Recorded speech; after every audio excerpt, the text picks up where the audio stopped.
Yes. What made you believe in spirituality? What made you believe in spirituality? Okay.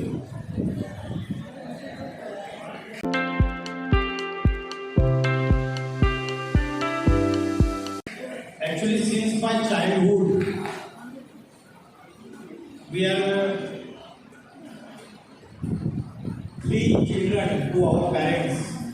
My elder brother, elder sister, and I am the youngest one.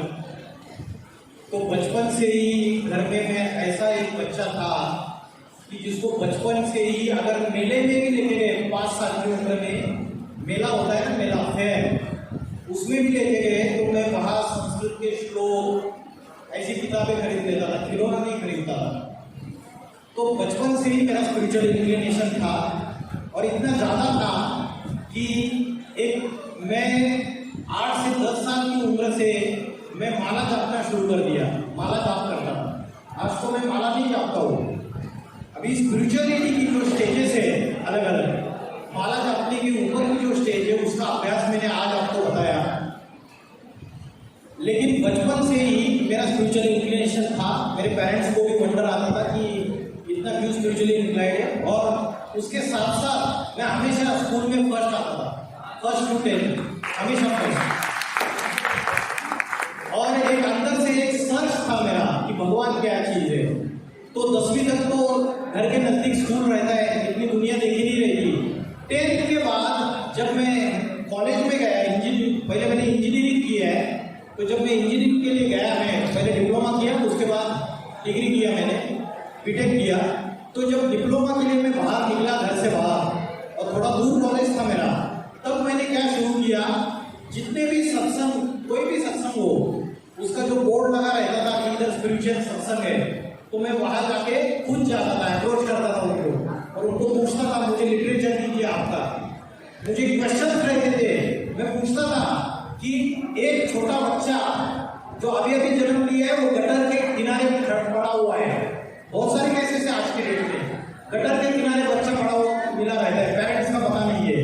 और दूसरा बच्चा है वो राष्ट्रपति या prime minister के घर में सोने का चम्मच मुंह में लेके पैदा हो रहा है। तो ये डिफरेंसेस क्या है, ये सृष्टि में ये असमानता क्यों है, इनइक्वालिटी। तो मेरे पास ढेर सारे क्वेश्चन रहते थे। अलग अलग सत्संगों में मैंने अप्रोच करना चालू किया, मैं सेटिस्फाइड नहीं होता था और साथ में एजुकेशन भी चल रही थी। एक समय ऐसा आया कि मैं जब आध्यात्मिक विश्वविद्यालय से जुड़ा, मेरे सारे क्वेश्चंस के आंसर मुझे मिले, मैं कंप्लीटली सेटिस्फाइड हो गया। और यही रीजन था कि पूर्व जन्मों का ये जो संस्कार था वो मेरे अंदर था, उसकी वजह से स्पिरिचुअलिज्म में मैं आ गया। हाँ जी।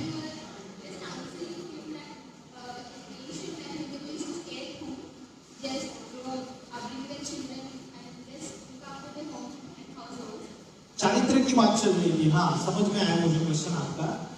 मैं आज जो समाज की जो पद्धति है ये तो जनरलाइज हो चुका है कि आज लड़कियां भी इंजीनियरिंग करती है, डॉक्टर बनती है और एस्ट्रोनॉट भी बनती है। आज एवरेस्ट को भी क्रॉस करती है, लड़कियां भी आगे जा चुकी है और लेडीज में वो सामर्थ्य है। हमने झांसी की रानी भी देखी है हिस्ट्री में, है ना। वो लेडीज में सामर्थ्य है, उसकी बात नहीं चल रही है, बात चारित्र की चल रही है, कैरेक्टर की। कैरेक्टर ये ऐसी चीज है, श्रीमद् भगवत गीता में बोला है, अधर्म विभवाक कृष्णा वधुष्यन्ति कुलस्त्रिया स्त्रीषु दुष्टासु वार्ष्णेय जायते वर्ण संकरा। अधर्म के फैलने से जो कुल की स्त्रियां हैं वो प्रदूषित हो जाती है। प्रदूषित मीन्स पोल्यूट, गीता में बोला ये बात। कुल की जो स्त्रियां है वो पोल्यूट हो जाती है और उससे जो बच्चे पैदा होते हैं वो हाइब्रिड, वर्ण संकर माना हाइब्रिड। जैसे आज आप बीज खरीदते हो, गेहूं का बीज या दूसरे जो भी अनाज का बीज खरीदते हो, तो हाइब्रिड बीज होता है ना, वो मिक्सचरिटी वाला होता है। तो आज जो हालत हो गई समाज की, हमने वेस्टर्न फिलोसॉफी को, वेस्टर्न कल्चर को फॉलो करना चालू कर दिया। आज आप टिकटॉक खोलो, आज आप शॉर्ट्स खोलो, आपको क्या दिखता है, इनके जितने भी शॉर्ट्स बने हुए रहते हैं, आज हमारे बच्चों के ऊपर, समाज के ऊपर क्या असर हो रहा है। उनकी जितनी भी वेस्टर्न कल्चर है वो एडल्ट्री की तरफ लेके जाती है। व्यभिचार जिसको बोलते हैं एडल्ट्री, अनेकों के साथ रिलेशन रखो, उनको उसमें कुछ भी गलत नहीं लगता है। जैसे जानवर होते हैं ना, जानवर के पास बुद्धि नहीं होती है, इंटेलेक्ट नहीं होता है, जानवर को पता नहीं होता है कि किसके साथ रिलेशन रखना है नहीं रखना है, उसको पता नहीं। मनुष्य के पास चॉइस है, बुद्धि है, इंटेलेक्ट है, मनुष्य मोस्ट इंटेलेक्चुअल प्राणी है। लेकिन ये जो शिक्षा पद्धति हमारे अंदर आई वो मैकॉले ने लाई, लॉर्ड मैकॉले ने आज की ये जो एजुकेशन सिस्टम लाई है। इसके पहले ये एजुकेशन सिस्टम नहीं थी, उसके पहले संस्कार रहते थे, चारित्र्य रहता था। आज क्या हो गया कि ऑफिस में जाना, नौकरी करना ये मना नहीं है, लेकिन समाज में वेस्टर्न कल्चर को फॉलो करने की वजह से सबसे बड़ी समस्या आई लेडी, नारी। जो भारत की नारी है, जो पवित्रता के लिए जानी जाती है, भगवान भारत की धरती पे ही क्यों अवतरित होते हैं? उसका कारण है भगवान यूरोप में भी क्यों अवतरित नहीं होते हैं, अमेरिका में क्यों अवतरित नहीं होते हैं, दूसरे कंट्रीज में अवतरित नहीं होते हैं। भगवान की धरती हमेशा भारत की धरती लाई हुई है, क्योंकि भारत की नारी की पवित्रता जो है उसके आधार से शिव की शक्ति है, उसको बोला है शिव शक्ति। उस शिव शक्तियों के आधार से वो इस दुनिया में हेवन स्थापन करता है, स्वर्ग स्थापन करता है, इसलिए बोला है हेवनली गॉड फादर। तो मैं जो आपको एग्जाम्पल दिया, ये कलयुग का, घोर पापी कलयुग का जो समय चल रहा है, आज की डेट में एजुकेशन पॉलिसी में भी सुधार लाने के लिए बहुत लोग काम कर रहे हैं। उनको लग रहा है कि फ्यूचर चीजें लोगों को समझनी चाहिए, स्टूडेंट्स के पास आनी चाहिए, क्योंकि एटमॉस्फेयर पोल्यूट हो रहा है पूरी तरीके से। तो मेरे कहने का जो है वो बहुत डेप्थ में है, आप उसको सुपरफिशियल किसी पर्सनल व्यक्ति को अटैक नहीं कर रहा हूँ मैं, या यहाँ के जो भी स्टूडेंट्स हैं उनको अटैक नहीं कर रहा हूँ मैं, जनरलाइज बोल रहा हूँ कि जो भारत का डिग्रेडेशन जो हुआ, हमारे कल्चर का जो डिग्रेडेशन हुआ, उसके मूल कारण पे जा रहा हूँ मैं।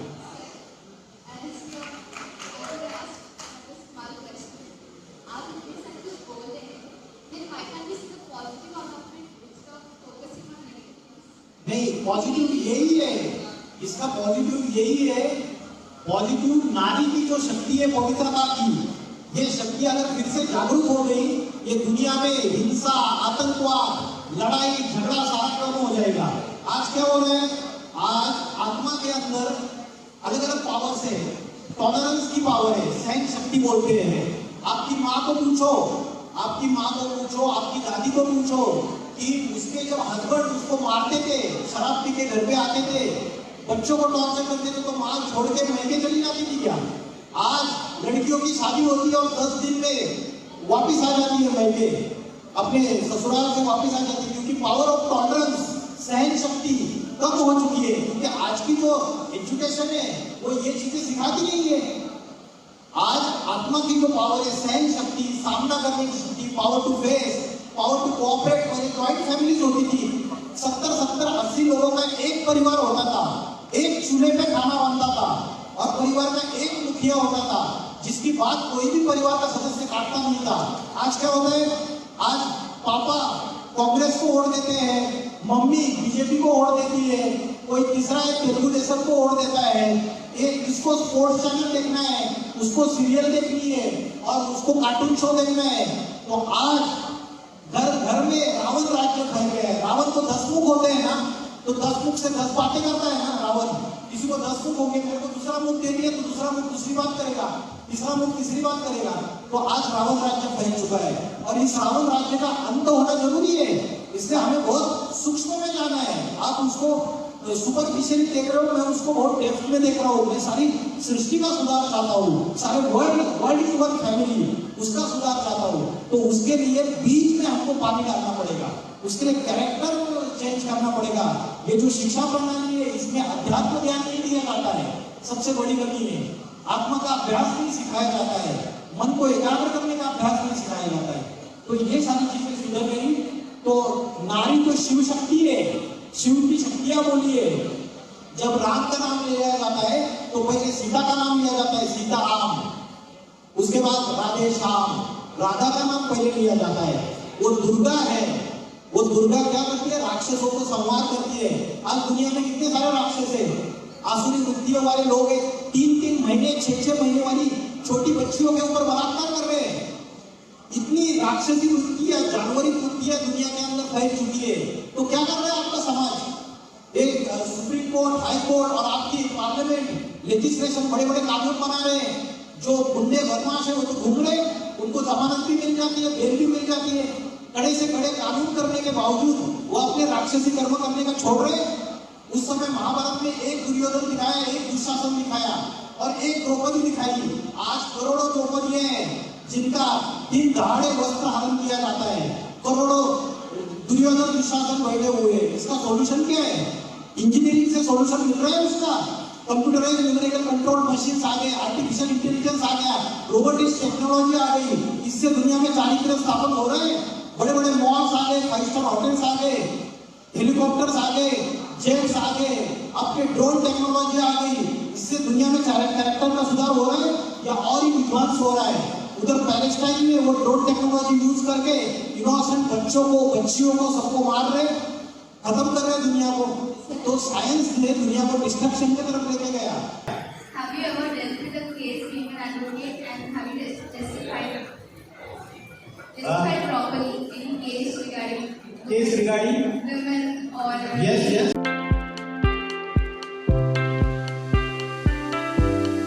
I fought many cases regarding women and have you testified? You personally think that you have testified? सारे के सारे केसेस में जीत चुका हूँ और सारे केसेस वुमेन के फेवर में थे और वुमेन के ऊपर जो इंजस्टिस हुआ था उससे रिलेटेड थे। आप कभी मेरे से मिलकर उसकी डिटेल्स भी ले सकते हो। सुप्रीम कोर्ट में, हाई कोर्ट में मैंने वुमेन से रिलेटेड जो भी एट्रोसिटीज होती है उससे कई सारे केसेस लड़े और जस्टिफाइड थे। हमें उसका न्याय मिला और हमारे फेवर में डिसीजन हुए। उसमें से कुछ केसेस अभी पेंडिंग है और भविष्य में भी मैं वुमेन से रिलेटेड हमारी जो ऑर्गेनाइजेशन है आध्यात्मिक विश्वविद्यालय, इसमें सारा का सारा मैनेजमेंट वुमेन के हाथ में है। आप अगर देखेंगे उधर आएंगे तो आपको पता चलेगा सारे वुमेन ही वुमेन मिलेंगे आपको और सारा मैनेजमेंट एक ही ऐसा ऑर्गेनाइजेशन है कि सारा मैनेजमेंट वुमेन के हाथ में है, वो ही सारा हैंडल करते हैं। तो नारी शक्ति कहाँ यूज होनी है? नारी शक्ति इस अध्यात्म में अगर यूज हो जाएगी तो ये दुनिया सुधर जाएगी पूरी तरीके से। Thank you. Sir, I just want to ask one question. This seminar is all about the peace. So, can you suggest how to control our anger and be peaceful in this generation? Yes. उसके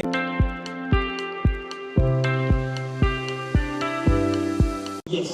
उसके लिए मैं आपको एक suggestion दूंगा कि मैंने जो टेक्निक बताया है कि आपको यहाँ पे जो प्रैक्टिस करना है उसके लिए आपको सवेरे 4 बजे उठना है रेगुलरली डेली 4 बजे हाफ एन आवर आपको प्रैक्टिस करना है। उसके बाद सोना नहीं है, हाफ एन आवर मेडिटेशन, उसके बाद 1 आवर है कोई भी स्पिरिचुअल क्लास।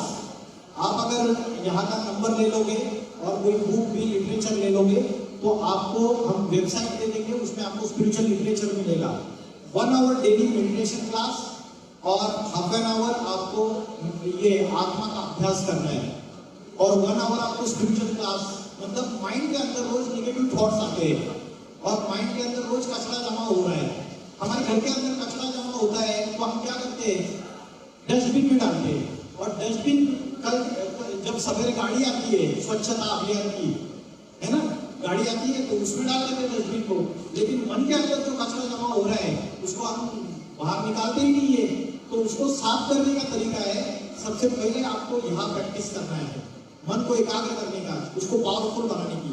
दूसरी चीज है आपको रोज सत्संग, माना रोज स्पिरिचुअल क्लास करनी है, 1 घंटा स्पिरिचुअल नॉलेज जिसमें सारे अच्छे विचार, अच्छी बातें, तो रोज आपकी चार्जिंग होती रहेगी। रोज चार्जिंग होगी, अच्छे अच्छे विचार मिलेंगे, थॉट्स मिलेंगे, तो बुरे थॉट्स भाग जाएंगे 1 दिन के लिए। मैं ऐसा नहीं बोलूंगा उसका इफेक्ट परमानेंट रहेगा। आपको 24 आवर्स में रोज 2 घंटे देने पड़ेंगे और दिन भर भी, मैंने ऐसा भी बताया कई लोगों को, दिन भर भी जब आपके पास मोबाइल रहता है, आप कॉलेज में आते हो तो आप अलार्म क्लॉक सेट करो 2-2 घंटे का या 1-1 घंटे का। हर 1 घंटे में 5 मिनट बैठे बैठे आप इधर प्रैक्टिस करो। I am the peaceful soul, मैं आत्मा स्टार हूँ, एक ही प्रैक्टिस करो और स्टार को यहाँ अनुभव करो। या आपने जो बिंदी लगाई है उसको आप देखो, आंखें खुली रख के हम अभ्यास करते हैं। ये आप अगर इसमें डिजिटल में कोर्स करेंगे तो पता चलेगा और आपको पता चलेगा कि एंगर जो है, क्रोध, वो किससे जन्म लेता है? वो डिजायर से जन्म लेता है। गीता में बोला है कामानि जायते क्रोधा, क्रोधानि भवति सम्मोहा। काम माना इच्छा, डिजायर। आपकी डिजायर पूरी नहीं होती है तो आपको क्रोध आता है। कोई डिजायर है आपकी, कोई भी हो, छोटी से बड़ी तक, कोई भी डिजायर अगर आपकी पूरी नहीं हुई तो आपको क्रोध आता है, और क्रोध से मोह जन्म लेता है, मोह से फिर बुद्धि नाश, प्रणश्यन्ते, फिर प्राणों का नाश होता है। तो आपको क्या करना है? मन को एकाग्र करने का अभ्यास है, क्योंकि ये पांचों विकार जो है काम, क्रोध, लोभ, मोह, अहंकार, ये मन के अंदर और बुद्धि के अंदर पनप रहे हैं। अगर आप इसको स्ट्रॉन्ग बनाओगे तो ये भाग जाएंगे, ये टिकेंगे नहीं। इसलिए आप इसका अभ्यास कीजिए और 7 डेज का हमारा कोर्स कीजिए, डिटेल में जाइए। आप घर बैठे, कहीं भी जाने की जरूरत नहीं, आप घर बैठे अपनी ये जो प्रॉब्लम्स है इसको जीत सकते हो। आज कई लोग ऐसे जिनको रात को नींद नहीं आती है, इंसोम्निया की प्रॉब्लम से, और मन में ऐसे ऐसे विचार चलते रहते हैं, डिस्ट्रैक्शन रहता है। अभी माइंड इधर जाएगा, तुरंत उधर जाएगा, तुरंत डिस्ट्रैक्ट हो जाते हैं, और मन इतना चंचल रहता है उनका। तो उन सबके लिए मैं एक ही सजेशन दूंगा, आपको यहाँ अपने आप को कॉन्सेंट्रेट करना है। आज्ञा चक्र या बुद्धि बोलते हैं इसको, ठीक है?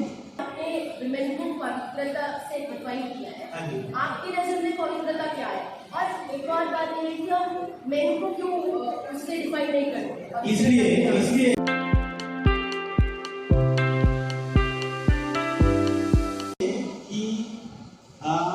पवित्रता जो है दुनिया में जो स्थापित होती है, आप धरती को माता बोलते हो या पिता बोलते हो? धरती माता बोलते हैं, भारत माता बोलते हैं, क्योंकि ये सारी सृष्टि माता के ऊपर टिकी हुई है।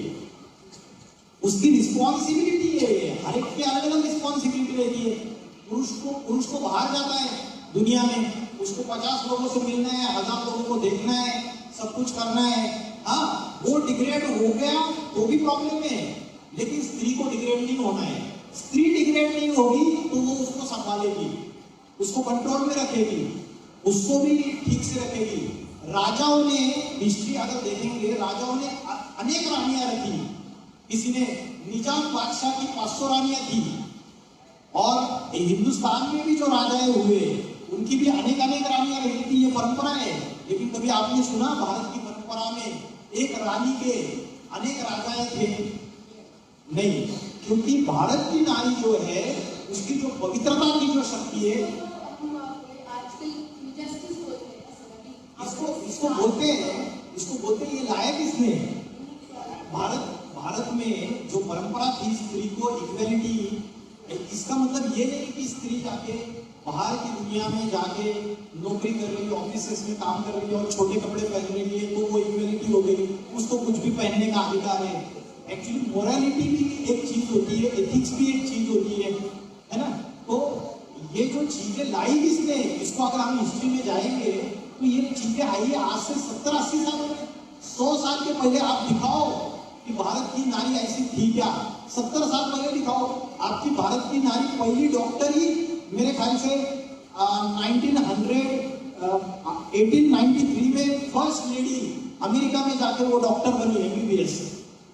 उसके पहले एक भी लेडी विदेश में नहीं गई थी। तो ये जो सब कुछ हुआ, जब दिए की जोत है ना, बुझनी होती है ना, दिया होता है, दिए की जो जोत होती है फ्लेम, उसको अगर बुझना होता है तो क्या होता है पता है? वो फड़फड़ाती है और फिर बुझ जाती है। तो ये जो माया का कॉम्पेंट शो है जिसने दुनिया को पूरे नीचे लेके गया, ये आज से सिर्फ 40-50 साल में आती हो चुकी है। इसके पहले ये नहीं था।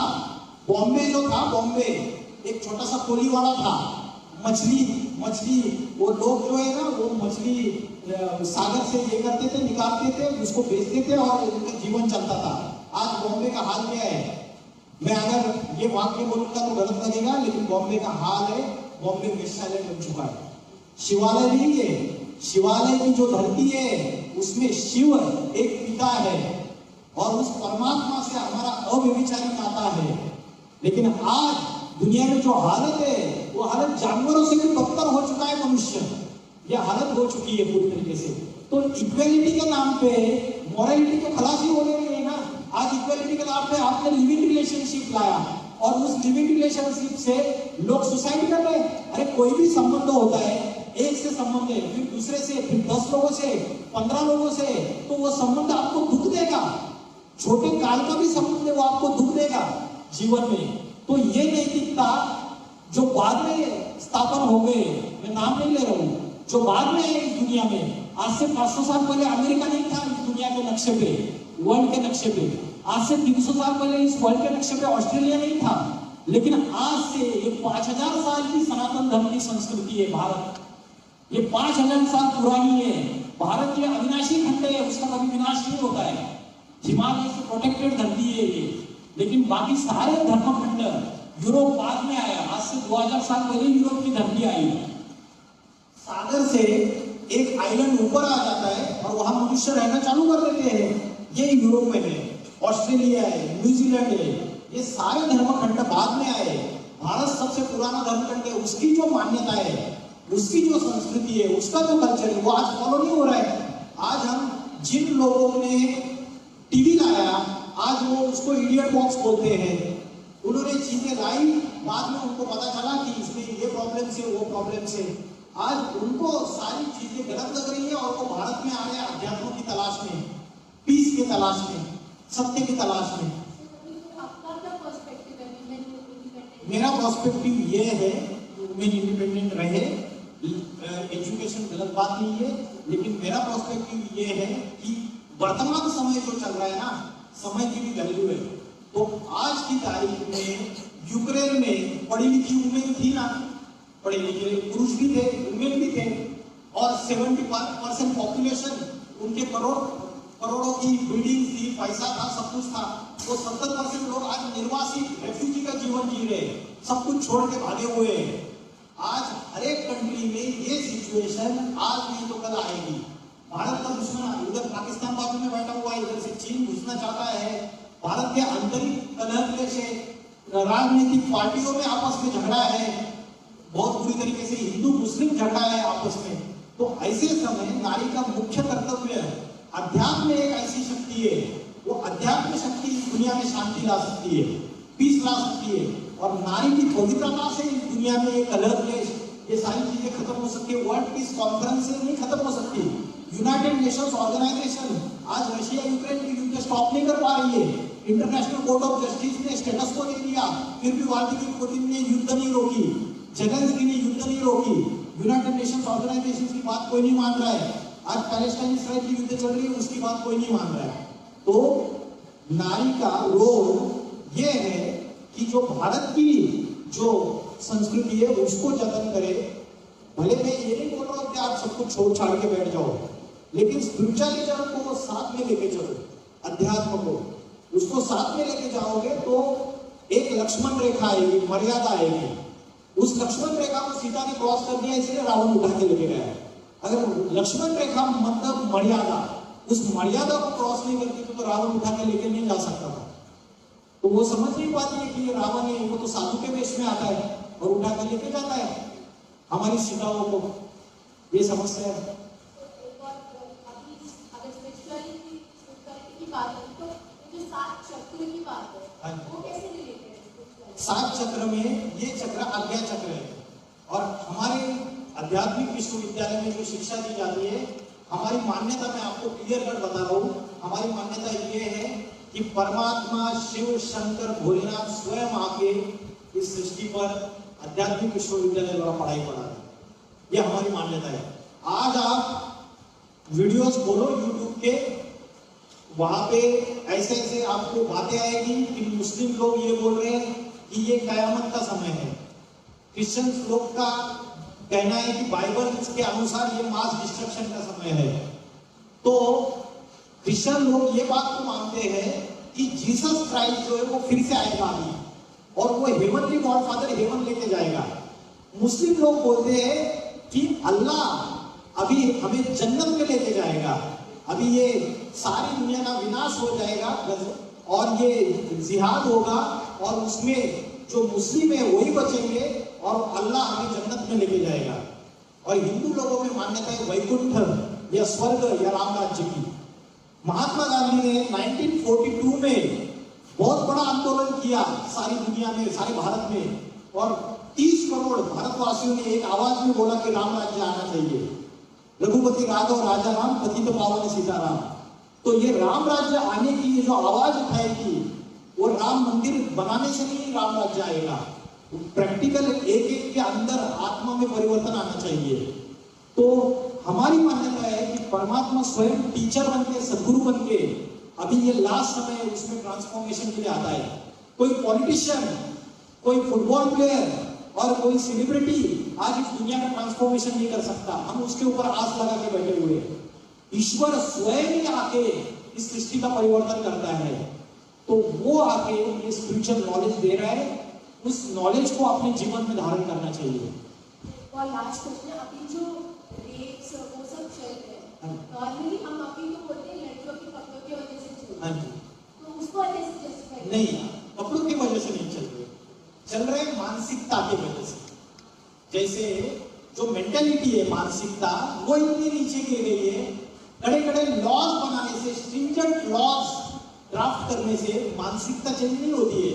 एक तरफ आप बैठ के पार्लियामेंट में लॉज बना रहे हो, दूसरी तरफ आपको ये 140 करोड़ की जो भारत की जनता है उनको हैंडल करना तो आपको आ ही नहीं रहा है।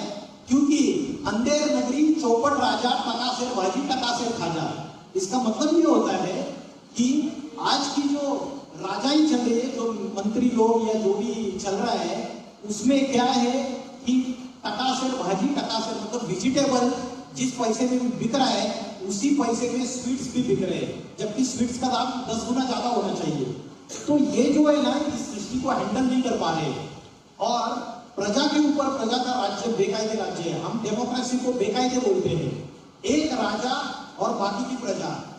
ये एक्चुअली असली इससे परिवार अच्छे से चलता है, घर परिवार। अभी क्या है, प्रजा के ऊपर प्रजा का राज्य है। जो राजा बैठा हुआ है आपका, जो पॉलिटिकल जो लीडर्स, जो राजा बैठा हुआ है वो खुद ही भ्रष्ट है। आज हम टीवी खोलते, न्यूज खोलते तो क्या दिखाई देता है हमको कि ईडी ने, एनफोर्समेंट डायरेक्टोरेट ने यहाँ छापा मारा, इतने करोड़ों रुपए मिल गए। आज 2024 में इलेक्शन आ रहे, तो क्या क्या नहीं चल रहा है। हम कितनी गंदगी देखते हैं, सुनते हैं कानों से। इतना चीप लेवल पे ये दुनिया चल रही है ना। वोट बैंक पॉलिटिक्स है, वोट बैंक पॉलिटिक्स। कोई सच्चाई नहीं है, कोई सत्य नहीं है, और हम ऐसी दुनिया में चल रहे हैं सिर्फ। आपका क्वेश्चन क्या था? हाँ, तो मानसिकता जो नीचे गिर चुकी है उसका सोल्यूशन इनके पास नहीं है पार्लियामेंट में बैठ के, और ना ही सुप्रीम कोर्ट के पास है। वो खुद ही उन्होंने अलाउड कर दिया कि एडल्ट्री का जो राइट है, पहले एडल्ट्री ऑफेंस था लेडीज के लिए, और सुप्रीम कोर्ट ने 2020 के जजमेंट में चीफ जस्टिस और बाकी के लोगों ने ये डिसाइड कर दिया कि एडल्ट्री लेडीज के लिए भी ऑफेंस नहीं है। Ladies is not a commodity, बोला ये ऑफेंस नहीं है। इक्वलिटी का प्रिंसिपल लागू कर दिया। अगर जेंट्स के लिए ऑफेंस नहीं है तो उसके लिए भी ऑफेंस नहीं है। फिर लिविंग रिलेशनशिप को भी प्रोटेक्ट कर दिया। फिर अभी होमोसेक्सुअलिटी पे वो आ गए, वो लोग एलजीबीटी पे आ गए। उनको क्योंकि वो लोग बैठे हुए हैं, उनको धर्म का ज्ञान नहीं है। पहले ऐसा होता था, हिस्ट्री में जाएंगे तो राज सत्ता और धर्म सत्ता एक हाथों में होती थी।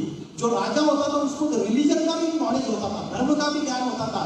आप अगर बड़े बड़े राजा देखेंगे तो उनकी माताएं उनको गीता सिखाती थी। हम जब सीरियल्स देखते हैं तो धर्म का ज्ञान आज की डेट में इन पॉलिटिशियंस को नहीं है। इसमें तो कई सारे लोग क्रिमिनल बैकग्राउंड से आके बनते हैं। तो इनसे हम ये अपेक्षा करें कि कानून से सुधर जाएगी। तो आज मेंटेलिटी पूरी तरीके से नीचे गिरती गई है, और उसका जब बैटरी डिस्चार्ज हो चुकी है और मेंटेलिटी नीचे गिर चुकी है, उसको बढ़ावा कौन दे रहे हैं?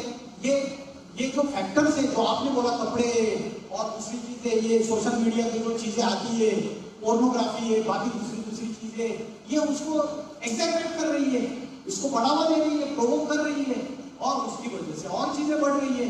मेन फैक्टर नैतिकता की, चारित्र्य के, नॉलेज की कमी है समाज के अंदर।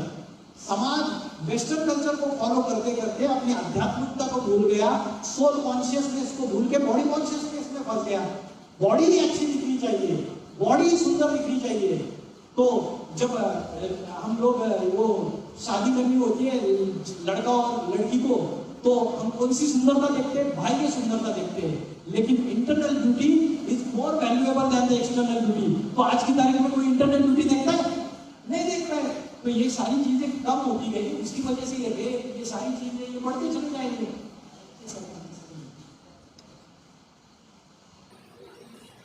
Good afternoon, sir. So, thank you for this seminar. My question was like, whatever reason it may be, I believe that there's a power behind all this which is enlightening us, whether it may be Hinduism, Muslim, or anything.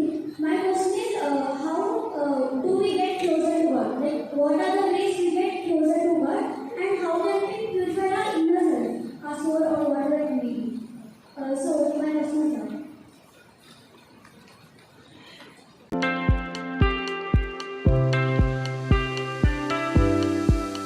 हमारे पास जो history available है आज दुनिया में, वो 2500 years का history available है। पहले सनातन धर्म था, फिर अगर आप बैक जाओगे हिस्ट्री में तो 500 ईयर्स पहले सिख धर्म का स्थापना हुआ था। 500 ईयर्स पहले गुरु नानक जी के द्वारा सिख धर्म स्थापन हुआ। 2000 साल पहले जीसस क्राइस्ट द्वारा क्रिश्चियन धर्म स्थापन हुआ। 2250 साल पहले गौतम बुद्ध द्वारा बौद्ध धर्म स्थापन हुआ और 1400 साल पहले प्रॉफेट मोहम्मद द्वारा मुस्लिम धर्म स्थापन हुआ। तो ये सब संत महात्माएं आए, धर्म पिताएं आए, रिलीजियस फादर्स आए, तुलसीदास, कबीरदास, सूरदास, संत ज्ञानेश्वर, तुकाराम, बहुत संत महात्मा आए। लेकिन आप मुझे बताइए, हजारों सालों से इन संत महात्माओं ने, इन रिलीजियस फादर्स ने इतना ज्ञान दिया, कुरान, बाइबल, अलग अलग ग्रंथ साहब, धम्मपद, बहुत ज्ञान दिया, रामचरितमानस, सभी प्रकार का ज्ञान दिया। हम हजारों साल से गंगा के पानी में भी डुबकियां लगा रहे हैं, लेकिन मुझे बताइए, पाप धुल गए, दुनिया ऊपर चढ़ी या नीचे गिरती गई? इनके आने के बावजूद दुनिया नीचे गिरती गई। हम परमात्मा के, आपका क्वेश्चन जो है उसके जवाब पे आ रहा हूं मैं, हम परमात्मा के नजदीक आ नहीं पाए इनके द्वारा भी। अगर परमात्मा के नजदीक आते तो दुनिया अपलिफ्ट होनी चाहिए थी, मोरली डिग्रेड नहीं होनी चाहिए थी, अपग्रेड होनी चाहिए थी, लेकिन उल्टा हो गया, डिग्रेडेशन ज्यादा बढ़ गया।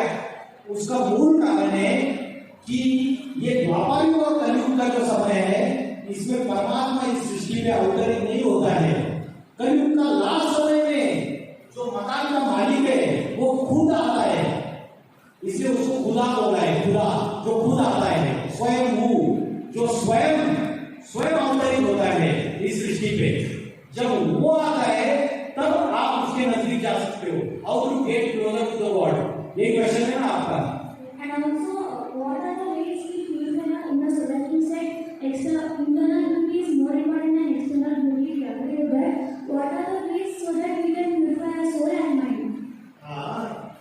इस क्वेश्चन का आंसर आपको पहले और मैं 2 लाइन्स में क्लियर कर रहा हूँ, पहले वाले क्वेश्चन का, फिर दूसरे क्वेश्चन का आंसर करते हैं। तो मेरा कहना ये है, बार बार, आज मैं नाम नहीं लूंगा, सदगुरु जी के भी लेक्चर्स होते हैं और भी दूसरे बहुत सारों के लेक्चर्स होते हैं, लेकिन मेरा लेक्चर सबसे डिफरेंट है। चैलेंज दे रहा हूं मैं, मेरा लेक्चर ये है, आज तक किसी ने भी भगवान का परिचय नहीं दिया, किसी ने भी। आज ऑल ओवर इंडिया इतने सत्संग कर रहे हैं, सारे शास्त्रों की, कथाओं की घिसी पिटी बातें बताते हैं, लेकिन मैं ये बोल रहा हूं, प्रैक्टिकल मैसेज दे रहा हूं, ये has come on the earth, और वो चेंज करेगा 100%। सारे धर्म वाले उसके सामने झुकेंगे। मैं ये मैसेज दे रहा हूं, जब क्राइस्ट ने मैसेज दिया नॉलेज का, तो लोगों ने समझा ना क्राइस्ट को सूली पे ठोक के मार दिया, क्रूसिफाई कर दिया उसको। आज 300 करोड़ क्राइस्ट को फॉलो कर रहे हैं, क्रिश्चियन धर्म को, मरने के बाद कर रहे हैं ना। तो जब क्राइस्ट आया तब माना उसको? नहीं माना। यही इस्राएल वाले जो यहूदी है, इन्होंने ही क्रूसिफाई किया था उस समय उसको। इसलिए बाद में हिटलर ने लाखों 60 लाख जूस की कत्ल की, जो यहूदी है उनकी। तो आज का मेरा मैसेज ये है कि वो स्वयं आता है, जब स्वयं आता है तभी वो बैटरी को चार्ज कर सकता है, तभी आप उसके नजदीक जा सकते हैं। शास्त्रों में बोला है, सन्मुख होई जीव मोहि जभी, जन्म कोटि अविनाशी कभी। जब जीव मेरे मुख के सामने आता है और डायरेक्ट मेरे से पढ़ाई पढ़ता है, तब उसके अनेक जन्मों का पाप कर्म विनाश हो सकता है। हजारों साल में आए, लेकिन हमारे बाप कर्म विनाश नहीं हुए, दुनिया और नीचे गिरती गई। तो परमात्मा स्वयं जब आता है तभी सृष्टि का उद्धार कर सकता है, तभी हम उसके नजदीक जा सकते हैं, उसको यथार्थ रूप में याद कर सकते हैं। आज मंदिर में हमने प्रतीकात्मक मूर्ति बनाई है उसकी, वो प्रैक्टिकल नहीं है। जैसे महात्मा गांधी का स्टैचू खड़ा किया है, तो महात्मा गांधी को हार डालने चले गए और महात्मा गांधी अगर खुद ही प्रैक्टिकल चैतन्य स्वरूप में व्यक्ति पर्सनैलिटी सामने आके खड़े हो गए, तो आप स्टैचू को हार डालेंगे या उनको हार डालेंगे, पहनाएंगे? हार किसको पहनाएंगे आप? वो पर्सनैलिटी जो प्रैक्टिकल है उसको पहनाएंगे ना, स्टैचू को तो नहीं पहनाएंगे आप। वैसे ही आज हम हजारों साल से मंदिर में सिंबॉलिक फॉर्म में उसकी पूजा कर रहे हैं, मस्जिदों में उसको याद कर रहे हैं, गिरजाघर में उसको याद कर रहे हैं, चर्च में, गुरुद्वारों में। लेकिन वो प्रैक्टिकल जब आता है तब हम उसको यथार्थ रूप में याद कर सकते हैं, उससे हम हमारी बैटरी चार्जिंग कर सकते हैं और उसके नजदीक जा सकते हैं। और दूसरा क्वेश्चन आपका था कि internal beauty is more valuable then the external beauty. तो इस इंटरनल ब्यूटी को कैसे इंप्रूव करना है? हमारा सोल को कैसे प्यूरिफाई करना है, वो बात पूछ रहा हूं आपसे। सोल करना है ना, purification of soul. Purification soul कैसे करना है? तो प्यूरिफिकेशन ऑफ सोल करने के लिए जैसे बैटरी की चार्जिंग की बात है, वैसे ही आत्मा की बैटरी चार्जिंग होनी चाहिए। अभी हमारे पास बॉडी कॉन्शियसनेस ज्यादा है, अभी आपका मन और बुद्धि, आप अगर एक एक्सपेरिमेंट आपके खुद के ऊपर करो कि 8-10 घंटे आप अपने आप को ऑब्जर्व करो, मेरा मन कहाँ भागता है और मेरी बुद्धि कहाँ जाती है। अगर एक कॉमन फॉर्मूला बताऊं आपको, कॉमन फॉर्मूला ये है कि जो पुरुष है उसको स्त्री याद आती है और स्त्री को पुरुष का शरीर याद आता है। ये कॉमन फॉर्मूला है। या तो स्त्री को अपने शरीर की इंद्रियों में बुद्धि जाती है, पुरुष को भी अपने शरीर की इंद्रियों में बुद्धि जाती है। तो हमारा जो बुद्धि का कॉन्सेंट्रेशन है वो आज की डेट में आंखों की तरफ ज्यादा है, कान की तरफ ज्यादा है, इधर ज्यादा है, या नीचे की जो इंद्रिया है जहां से मल और मूत्र का त्याग किया जाता है उस तरफ ज्यादा है? बताइए। नॉर्मल आज की डेट में जितनी भी मनुष्य सृष्टि है, जितनी भी क्रिएशन है आज की डेट में, कॉन्सेंट्रेशन कहां जा रहा है? किस इंद्रियों की तरफ जा रहा है? नीचे की इंद्रियों की तरफ जा रहा है, जिसको बोलते हैं भ्रष्ट इंद्रिया, जहां से मूल मल और मूत्र का त्याग होता है। उस इंद्रियों को तो उसके बाद तो स्नान करते हैं, वो तो भ्रष्ट इंद्रिया माना जाता है, बुद्धि उधर जा रही है। तो आपको सोल को अगर प्यूरिफाई करना है तो आप जितना नीचे की इंद्रियों में बुद्धि जाएगी उतना बॉडी कॉन्शियसनेस ज्यादा है। अगर आपको सोल कॉन्शियसनेस ज्यादा बनानी है, बॉडी कॉन्शियसनेस को घटानी है, तो आपको क्या करना पड़ेगा? ये 5 कर्मेंद्रिय है, हाथ, पैर, मूत्र द्वार, मल द्वार, ये कर्मेंद्रिय है। और आंख, नाक, कान, जिह्वा, त्वचा, ये ज्ञानेंद्रिय है, सेंस ऑर्गन से। तो आपको बुद्धि ऊपर के इंद्रियों में लेके जानी है और बुद्धि को आपको फाइनली यहाँ पे कॉन्सेंट्रेट करना है, मन को यहाँ एकाग्र करना है बार बार। अर्जुन तो धनुर्धारी था, बहुत जबरदस्त योद्धा था। अर्जुन ने भगवान को गीता में क्या क्वेश्चन पूछा है? मेरा मन बार बार भटकता है, मैं इस चंचल मन को एकाग्र कैसे करूं? अर्जुन क्वेश्चन पूछ रहा है और भगवान ने जवाब दिया, अभ्यास में कौन्तेय वैराग्येन च गृह्यते। बार बार इस चंचल मन को एकाग्र करने का अभ्यास कर। आत्मा में इसको स्त्रियम कर भ्रूणि के बीच में, क्योंकि भ्रूणि के बीच में प्राण शक्ति स्थित है। तो आप बार बार 1-1 घंटा 2-2 घंटे के बाद इसको एकाग्र करो। जब मन कंट्रोल हो जाएगा तो मन की सफाई भी होती जाएगी। उसकी सफाई जो है, उसकी प्यूरिटी जो है, उसके कंट्रोल में आने से ही, उसकी एकाग्रता से ही उसकी प्यूरिटी भी आती जाएगी। और पॉजिटिव थॉट सुनिए, स्पिरिचुअल क्लासेस कीजिए, स्पिरिचुअल लिटरेचर पढ़िए, जिसमें विचारों में शुद्धता आएगी। अभी हम ये जो सारे माया का जगत है, झूठी माया, झूठी काया, झूठा सब संसार, ये वेस्टर्न कल्चर इन्होंने जो फैलाया हुआ है ना, इससे हमें लगता है कि यही सच्चाई है। इसकी वजह से हमारी बुद्धि भ्रमित हो चुकी है, माया में फंसी हुई है। उसको निकालो और आध्यात्मिक चीजों में बुद्धि को डालो, उससे प्यूरिटी आती रहेगी। Good afternoon. How is spirituality and religion different? Spirituality and religion.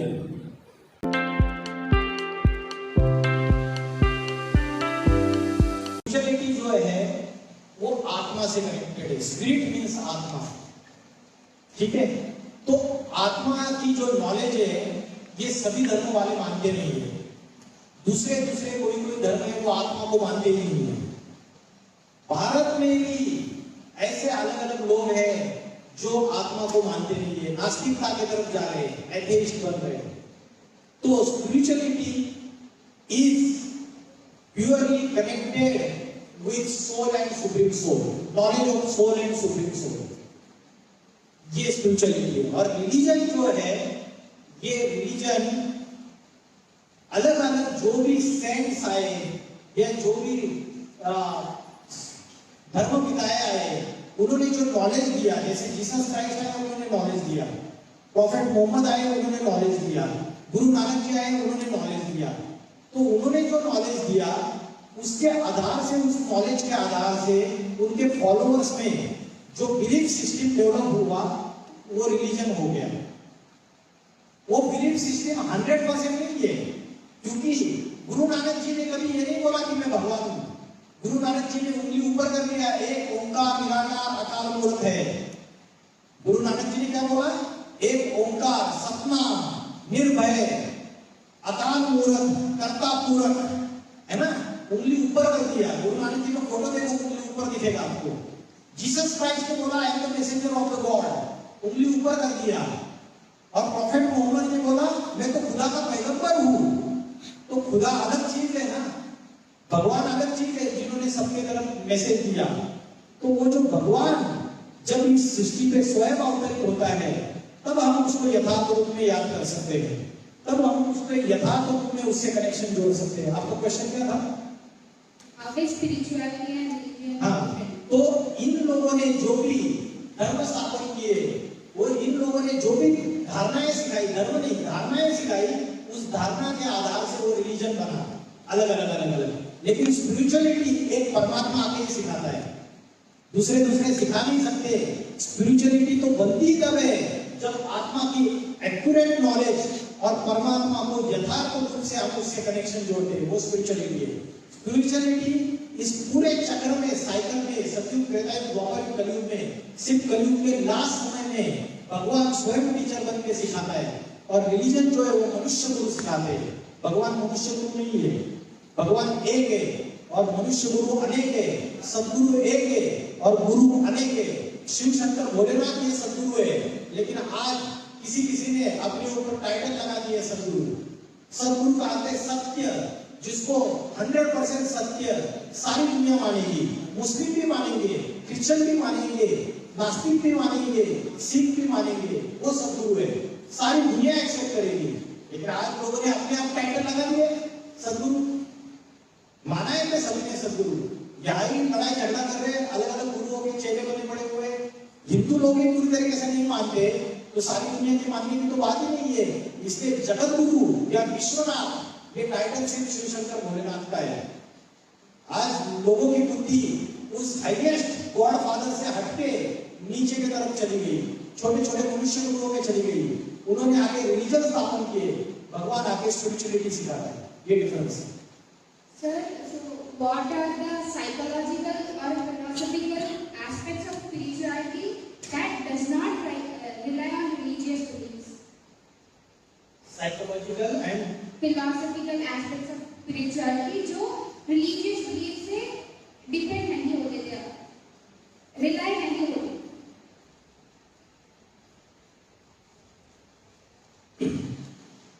जैसे स्पिरिचुअलिटी जो है, उस नॉलेज का जो कनेक्शन है, उसमें अगर मैं भी हिंदू हूं, लेकिन जब मैं आत्मा की नॉलेज मुझे मिली तो मुझे एक डीप सीक्रेट पता चला कि पहले मैं दिया जलाता था घर में और दिए की जो जोत है उसके ऊपर ध्यान लगाता था। जब मैं स्पिरिचुअलिटी के डेप्थ में चला गया तो मुझे पता चला कि वो जोत यहाँ पे बाहर नहीं है, तो मुझे आत्मा का दिया जलाना है। तो मैं जो रिलीजियस जो भी कर्म कांड बोलते हैं, इसको हम आडंबर बोलते हैं, जैसे होम हवन करना, दिया जलाना, मंदिर में जाते तो घंटा बजाना, ये क्या है? सारे कर्म कांड है ये। जब आप उसके डीप रिलीजियस सीक्रेट्स को आपको नॉलेज आ जाती है, गीता में बोला है राज विद्या राज गुह्यम, ये हुई है, राज है, सीक्रेट है, ये नॉलेज मैं आके तुझे देता हूँ। जब मुझे सीक्रेट्स पता चल जाएंगे तो मैं इन चीजों में नहीं फंसूंगा। तो स्पिरिचुअलिटी इस एस्पेक्ट्स में तो मैं दिया नहीं चलाता हूँ आज के डेट में। मैं मेरी आत्मा की जो मेरे अंदर जो ज्योति है उसको ही जगाने के लिए प्रयास करता हूँ। हमेशा गाड़ी चलाता हूँ तो भी मैं मेरा बुद्धि का कंसंट्रेशन यहाँ रहता है, मैं यहाँ अपने को मेडिटेट करता हूँ हमेशा। तो ये जो स्थूल चीजें हैं जो रिलीजन के नाम पे हम लोग आज सारी चीजें कर रहे हैं, जैसे हम जाते हैं मंदिर में जाते हैं और हम जाके माथा टेकते हैं मूर्ति के सामने, लेकिन भगवान जब आता है तो वो बताता है कि मेरा फोटो भी मत रखो, मंत्र भी मत जपो, जाप भी मत करो, मैं तुम्हें हाईएस्ट चीज बताता हूँ और तुम मेरे सामने माथा भी मत टेको। वो क्यों बताता है? क्योंकि वो बोलता है कि मैं तुम्हें मेरे समान इक्वल बनाने के लिए आया हूँ, तुम्हें नीचा दिखाने के लिए नहीं आया हूँ। तो उसके इक्वल बनने के लिए उसके अंदर जो डिवाइन वर्चूज है उसको हमें अपने अंदर लेना पड़ेगा। तो वो ये नॉलेज देता है। आज हम क्या करते हैं, घर में भी रिश्तेदार है, कोई बड़े दिखे, सबके सामने जाके माथा टेकते रहते हैं। अरे वो उसका कैरेक्टर क्या है, वो क्या क्या पाप कर्म कर रहा है, क्या सिंफुल एक्शन है, हमें कुछ भी पता नहीं है। अंकल है, बड़े हैं, बस जाके माथा टेक लिया। भगवान ये हो गई रिलीजन की मान्यता है। जो स्पिरिचुअलिटी में गहराई में जाएगा उसका साइकोलॉजिकल एस्पेक्ट चेंज हो जाएगा। उसको पता चलेगा कि मुझे तो परमात्मा के इक्वल बनना है। हाँ, परमात्मा भी आके माथा टेकने के लिए नहीं बोलता है, वो तो बोलता है तुम मेरे बच्चे हो, तुम मेरे चेले चपाटे शिष्य नहीं हो। भगवान और हम उसकी संतान, माता पिता का रिलेशन है, इसलिए बोला है तुम्हें हो माता से पिता तुम्हें हो।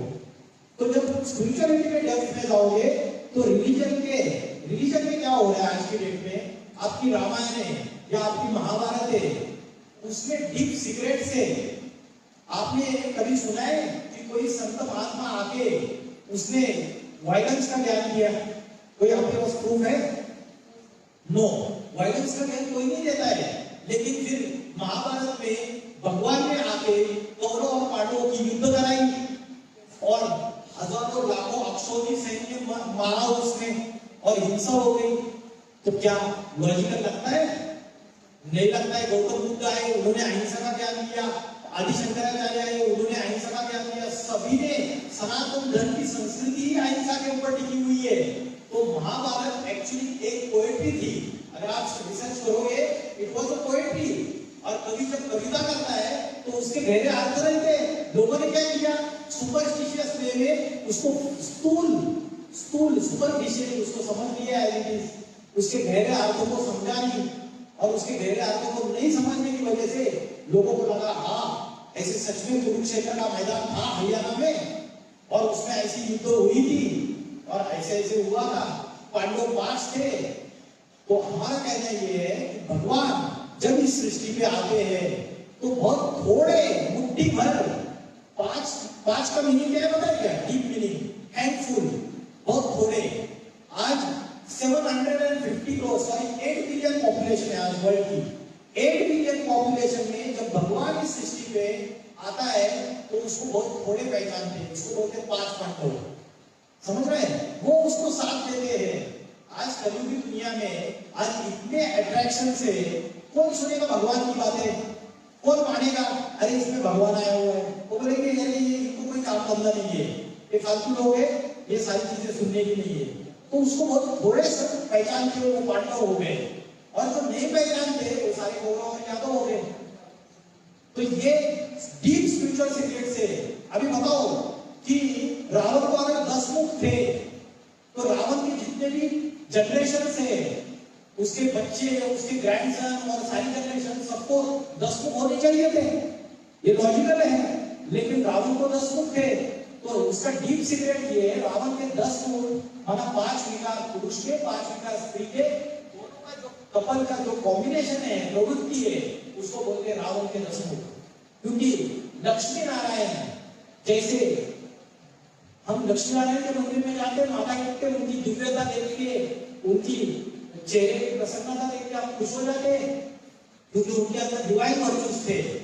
आज जो शादियां होती है पति पत्नी की, उनके अंदर डिवाइन वर्चूज है, सिर्फ क्या है? सेक्स, 5 विकार, काम, क्रोध, लोभ, मोह, अहंकार, ये रावण के 5 फुट पुरुष के, रावण के 5 फुट स्त्री के, ये 10 फुट का रावण तैयार हो जाता है। आज की स्टेट में 10 पॉलिटिकल पार्टी है, 10 फुट से 10 बातें करती है, ये रावण के 10 फुट है। सेंट्रल गवर्नमेंट में 10 पॉलिटिकल पार्टी है, ये रावण के 10 फुट है। 10 मिनिस्टर बैठे हुए हैं, ये रावण के 10 फुट है। 10 फुट से अलग अलग डिसीजन लेते हैं।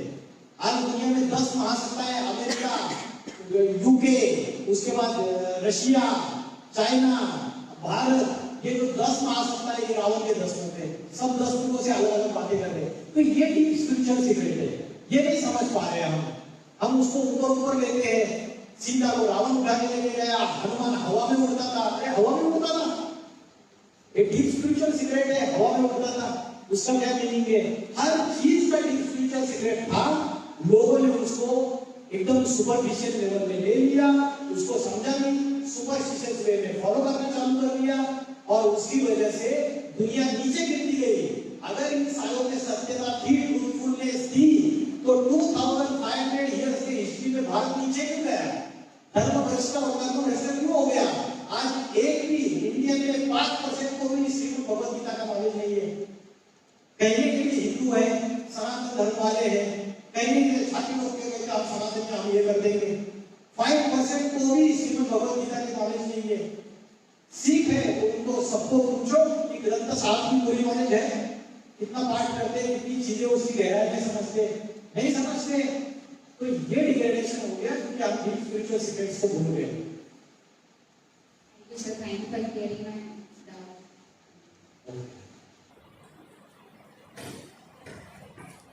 Good evening, sir. My name is Chinta Sai. So my doubt is, in every human being there will be a God. Reason also like that.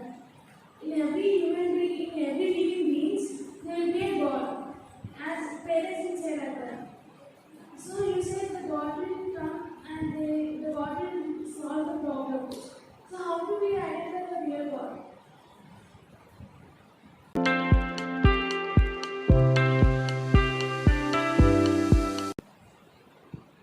आपने बोला, आप बैठ सकते, मैं बता रहा हूं।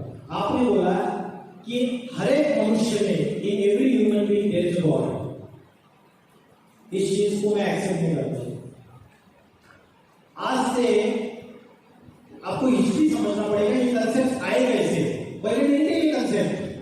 पहले एक शिवलिंग की पूजा होती थी, एक शिवलिंग की। और राजस्थान में जाएंगे तो एकलिंग स्वामी की मान्यता है। एकलिंग, आप सीरियल भी देखिए महाराणा प्रताप का, उसमें बार बार एकलिंग स्वामी करते हैं। तो एक शिवलिंग की पूजा होती थी, अव्यभिचारी। अव्यभिचारी का मतलब एक की पूजा होती थी, दूसरे देवी देवताओं की पूजा नहीं होती थी। सनातन धर्म में एक शिव को ही सगे सर्वा मानते थे। बाद में धीरे धीरे अनेक देवी देवताओं की पूजा हो गई।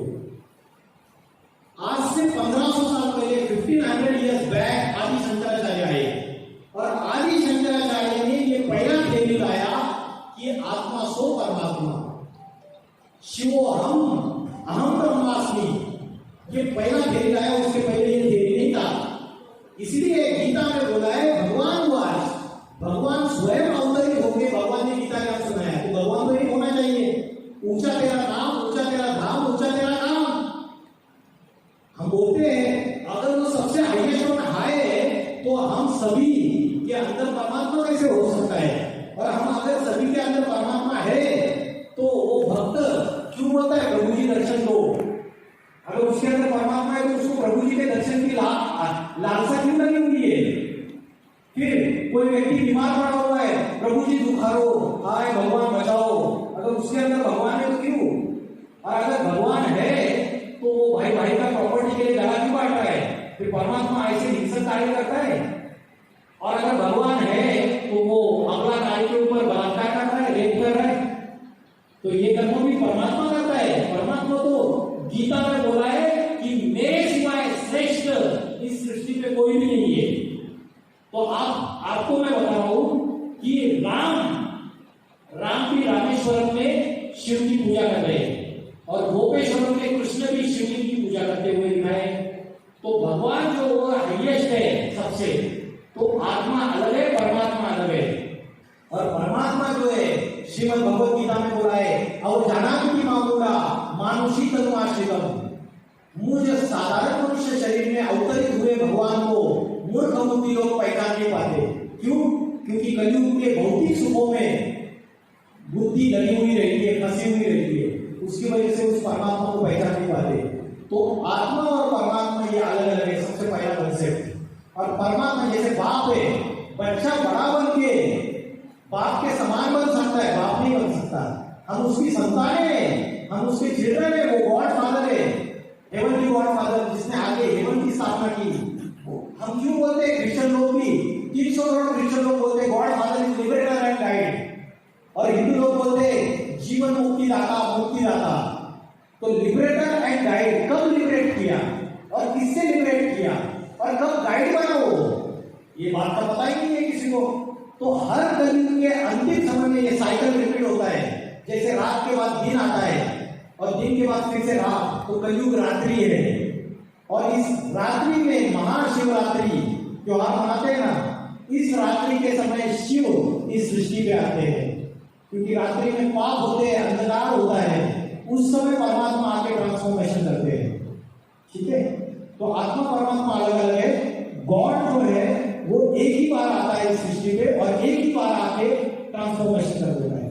Exactly, sir. That's what I'm saying.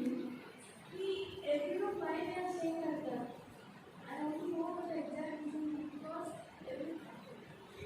everyone is saying that God is there in everyone. Even Pandit लोग भी कहते हैं.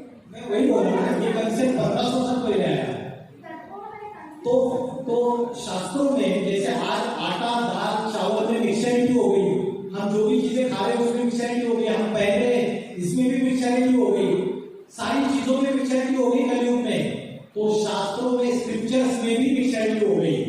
हर एक आया उसने अपनी इंटरप्रिटेशन दी। श्रीमद् भगवद गीता की हजारों क्रिटिक्स है आज के डेट में। लोकमान्य तिलक ने अपनी गीता की इंटरप्रिटेशन दी, रविंद्रनाथ टैगोर ने अपनी गीता की इंटरप्रिटेशन दी, रामानुजाचार्य ने अपनी गीता की इंटरप्रिटेशन दी, शंकराचार्य ने बोला आत्मा और परमात्मा एक ही है, और माधवाचार्य ने बोला आत्मा और परमात्मा अलग अलग है।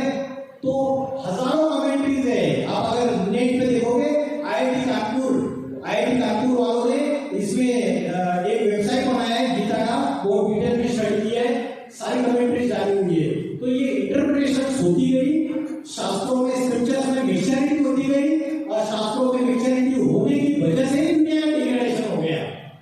अगर असली इंटरप्रिटेशन होती, भगवान का सत्य ज्ञान होता, तो दुनिया नीचे नहीं जानी चाहिए थी, है ना, डिग्रेडेशन नहीं होना चाहिए था। ओके, ठीक है, okay, thank you so much.